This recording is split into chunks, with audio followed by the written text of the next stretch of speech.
Yo, so what is up, guys? It is your boy Jakai here. I decided that I'm going to add a new aspect into these videos because I think that you guys are going to benefit greatly from these videos that I'm showing you guys.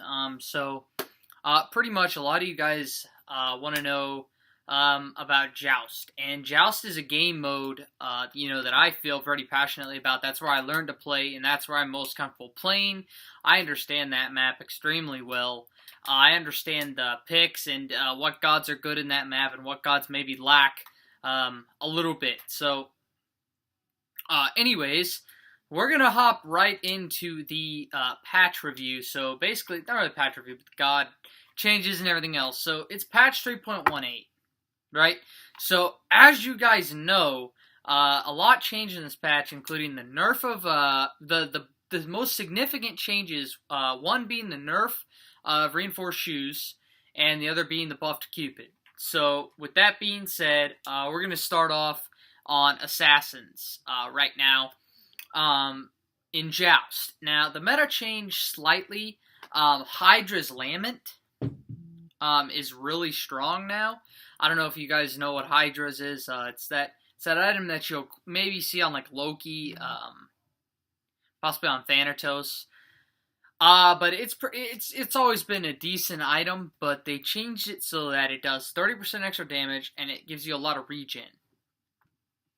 So pretty much, this item is going to allow it to be built on different gods, like maybe Naja, because it doesn't expire until 8 seconds afterward, right? I want to move this camera. That light right there is bothering me. Whatever, though. So, as you guys know, they changed that, and I feel like that helped Loki a lot. I feel like it makes Loki really strong. I feel like Loki is going to benefit a lot from that. I also think it's a good item to be put on any assassin that's basically uses an ability and follows up with an auto attack. So, like, for example, an auto attack based god like Bakasura, you probably don't want that on, but an auto attack based god like Kali, after you lash and hit the auto, it might not be a bad idea to have that item. Anyways, with that being said, we're going to move into the number 3 god, and in my opinion, that is still Susano. You guys know what I have to say about Susano. He's one of my favorite gods. Always has been, always will be. He's got that pluck. He's got a lot of CC, a lot of movement. He's got a beautiful ult that can lead to a knock-up. So, he's one of my favorite gods. Always will be. I always go trans on him. Some people say go Void Shield. They did nerf Void Shield. So you need to be careful building Void Shield. Because it did take a pretty significant nerf.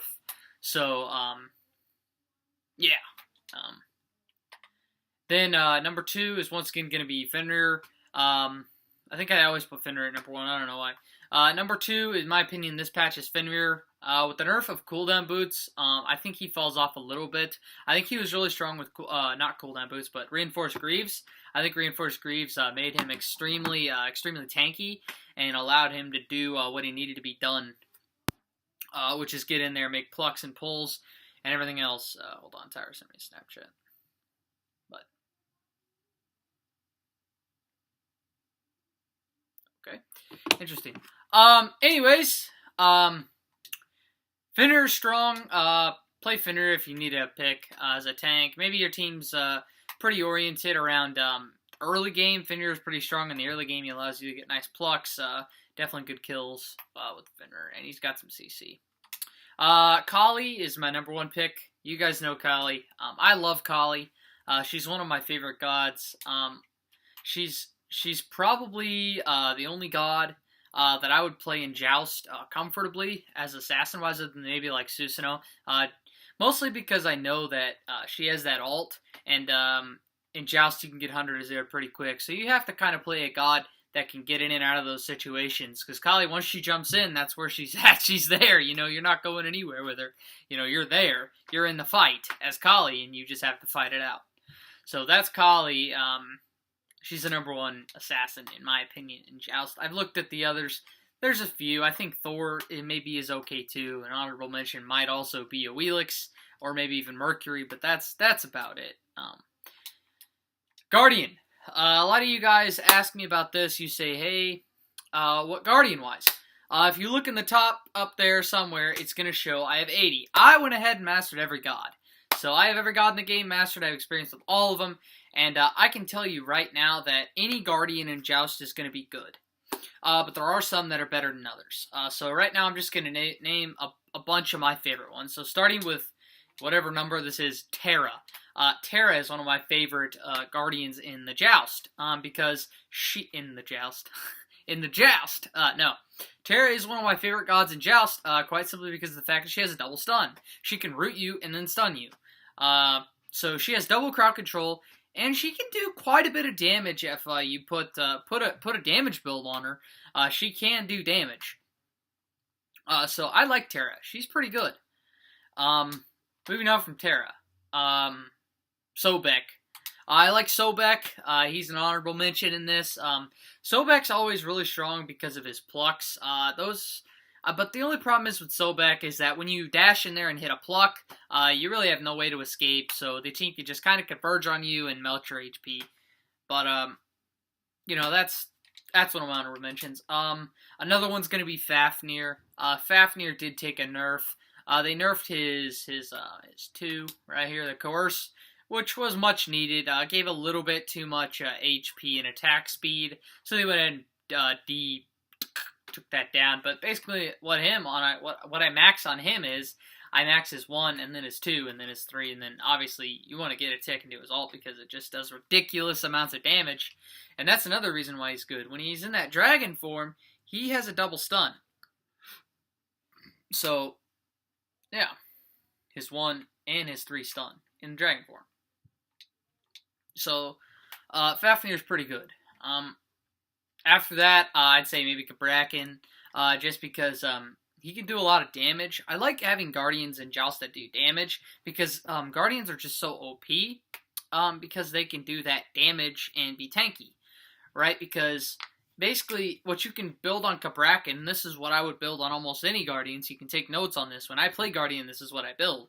I usually go Reinforced Greaves, which you can still go. I think Reinforced Greaves are still good to go. I just don't think I don't think they're a starter. I think you'd be better off starting Mark of the Vanguard, and then moving up to Reinforced, and then going into a Hide of the Urchin, and then after Hide of the Urchin, you can decide what you want. So like if you're playing Cabrakan, after you have that Hide of the Urchin online and those Reinforced Greaves, you're going to be pretty tanky, and you're also going to be pumping out some damage, because about that time, it's still early to mid-game, so your abilities are still going to hit pretty hard for that time.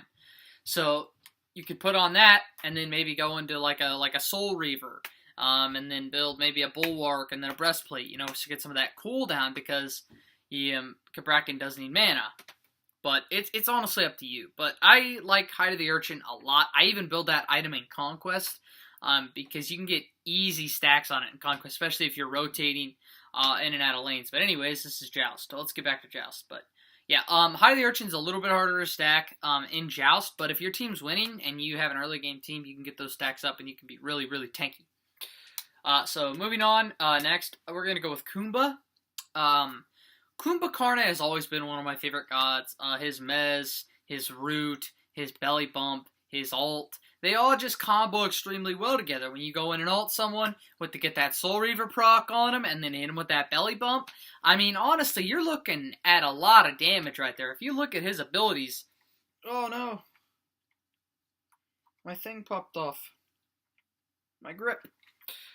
So if you look at his abilities, his uppercut, the initial damage is going to hit for 75. When he lands, it's going to hit for 250, and that maxes out at 650. And it scales at 40%. So you really want to pay attention to some of this, so you guys can definitely tell. I'm not going to do the math for you for how hard that's going to hit, but if you get a Soul Reaver on him, I can tell you it's going to hurt, especially when you combo that Belly Bump and that ult together. After that, we're going to go with Bacchus. Bacchus has always been one of my favorite gods, just because of the fact that he just does so much damage. He can jump in, burp, stun, ult, and that's going to 100 to 0 your mage no matter what part of the game you're in. He's just so strong in the Joust map because there's not enough peel. There's not enough peel in Joust like in Conquest. When Bacchus jumps in there, he immediately starts getting hit with all sorts of autos and abilities and all that stuff, and he can die pretty quick. But in Joust, when you knock up one person, whether that be the hunter or the mage, which hopefully you're trying to knock up, when you knock them up, when you knock them up, you only have a Guardian and whoever else hitting you, and you're not going to take that much damage.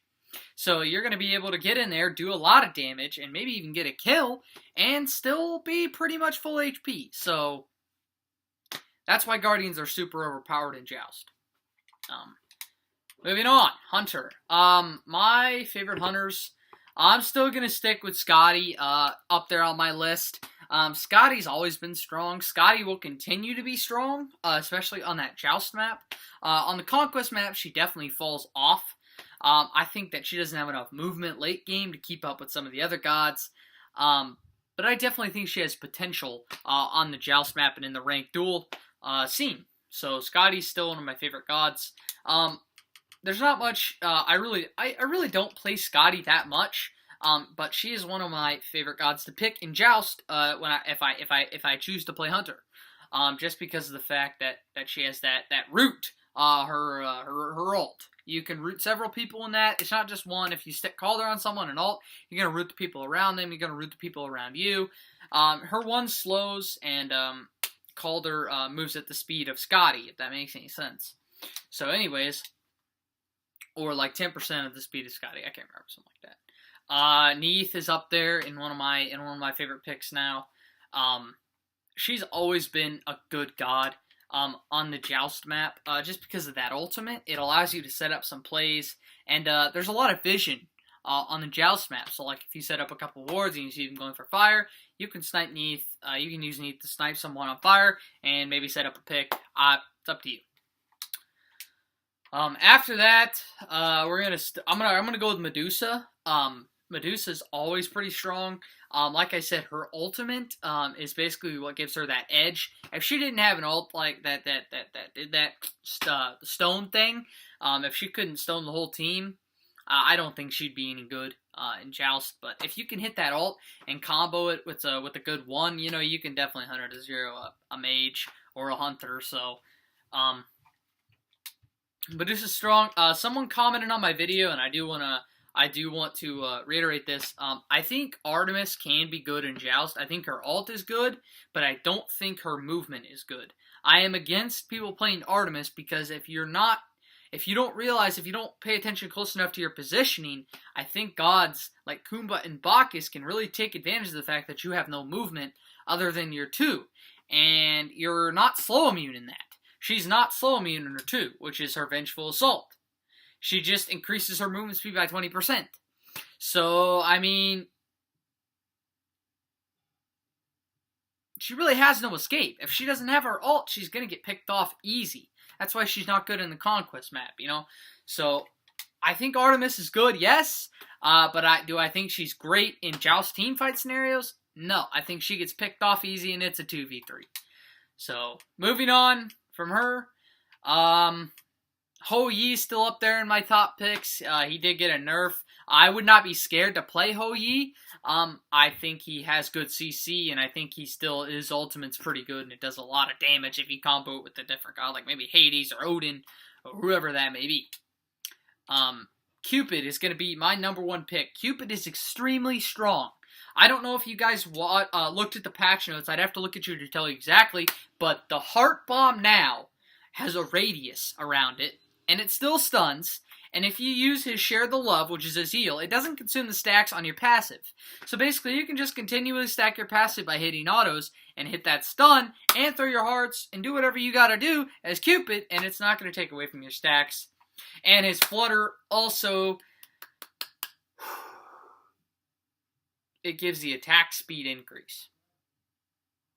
And if you dash towards someone and just start attacking them, you're going to have more of an attack speed than they are, so you're going to be able to do a lot of burst damage. And that's one of the bigger keys in Joust is burst. If you can burst people down, you can kill them, because gods that don't have a lot of burst in Joust don't succeed, because like they can jump over a wall and back. By the time you get over there, they're gone. So you have to be able to burst them down and kill them.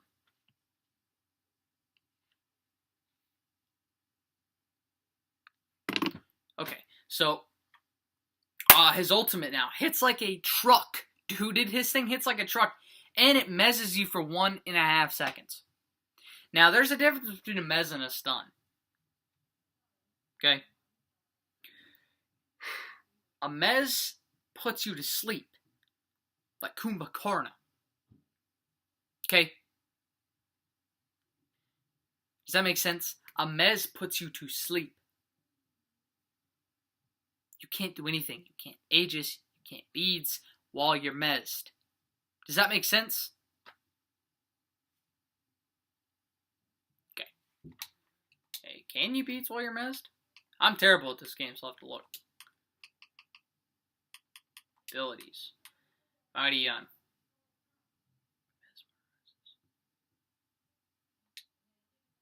I don't think you can Beads or do anything while you're Mezzed.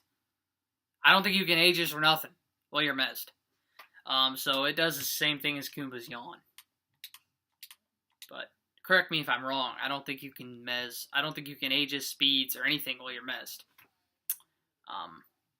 So yeah, Cupid is going to be my number one pick, hunter-wise. Mage, this is where it gets interesting. I still think Vulcan is up there on the mages. I think Vulcan excels really, really well when it comes to poke and burst. Vulcan can poke you down, but he can also burst you down. If Vulcan wants to burst you down, he can. One of the hardest matchups I actually found for Vulcan, and it was in duel, was Vulcan versus Susanoo. I was unable to hit my backfire on Susanoo because he's just so fast. And even when I hit that knock-up, he would be able to get out of the way quick enough because he just has those cooldowns. So, he's going to be one of my top picks. Another one of my top picks, just to get the list here, Ragin. Rajin's really strong. He did take a slight nerf. I think whether it was this patch or last patch, he took a little bit of a nerf. So you're not going to see him as much, but I think you're still going to see him because his burst potential is pretty high. Next is going to be Nox. I still think Nox is definitely a top tier god in the Joust map. She has a lot of movement. If you get that cooldown going on her, I feel like you can definitely burst down a mage, a hunter, and maybe even the guardian early game. So I like Nox. I'm tired. Okay, Poseidon. This guy is one of my favorite gods. I started playing him. In the Joust map, that's where I got him Diamond. Was in ranked Joust. So he's one of my 3 Diamond gods. He's probably my best Diamond god besides like Ho Yi or something like that. But anyways, Poseidon, I write reviews and god guides on SMITE, so you want to go check that out. That's where all my guides are if you guys want to look at those.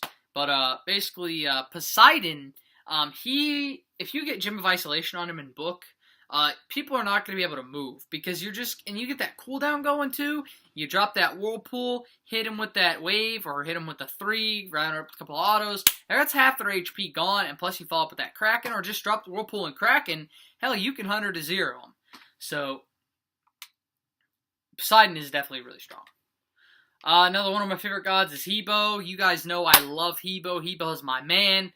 I will stand by Hebo all the time. Hebo, the hot knockups, the hot frickin' ones. The shit's up every like frickin' 2 seconds. And you don't even need cooldown. It's up every 2 seconds. His ultimate hits for 1500 late game. Get that Soul Reaver proc. It's going to hit for even more. So, Hebo. Super OP. After that, I really like Chang'e. Chang'e's heals, her ult. CC, she has a lot of burst. And she also has a lot of sustain. So you can, if your teammates do happen to get burst down, you have that sustain to stay in lane. Chronos, kind of the same thing. Chronos, the only problem is, if I recommend this play Chronos. I've ran into this problem before. They had a super early game team in the form of Neith, Hoonbots, and Kabrakan. And Chronos takes a long time to get online. He mid to late game god, by his heart. That's what he is. He's a mid to late game god. He's not an early game god. So you have to, in my opinion, get Warlocks, Pin Boots, and at least Polynomicon or Demonic Grip online before you're ready to fight. And even then, I still don't think you're going to be able to fight as well as other mages. I think you have to play really passive. Ooh, tired. Yeah, what was I saying? No, Chronos, you just have to play safe in the early game. And make sure you get Warlocks, Poly. You don't need cooldown on Chronos. I don't know why people build Chronos with Book, Chronos Pendant, and they double stack on him. No. Chronos is not an ability-based god. You do not build Freya ability-based. You would not put on Freya Book of Thoth, because Freya doesn't benefit from that. That's not going to help Freya. It's just going to make her 1 and 2 hit really hard, but you're not going to have any attack speed to follow that up. So, here you guys go. Those are my honorable mentions for Joust. My favorite gods. The only warrior that I think is actually decent in Joust is either Erling, Shin, Odin, and Hercules. Those are the 3 warriors I think that have really good potential in Joust. Hercules with the knock-up, the slam, early game damage. Odin the same thing. Erling the same thing. All warriors tend to fall off later in the game. So if it comes down to that and you don't have a Guardian or the CC, then you're probably going to lose. So make sure if you want to include a warrior in your team comp, please focus on that early game instead of trying to fight in the late game, because you're not going to win. So, thank you guys so much for watching. I'm going to link my SMITE Fair account down below so you guys can check out all my builds. I do builds for every god that I love all the time. Do guides and everything else, so you guys can all go check that out. Hopefully this video, I think the last video I did of best gods in Joust Smite, got like 1,000 views, so hopefully we can get this one to 2,000. I did get like 30 subs off that video, so hopefully the channel just keeps growing and growing and growing, and you guys love what I do. So I appreciate you guys watching, every one of you. Even if you just come to my channel and dislike the video, I still appreciate you guys watching. So, deuces, guys.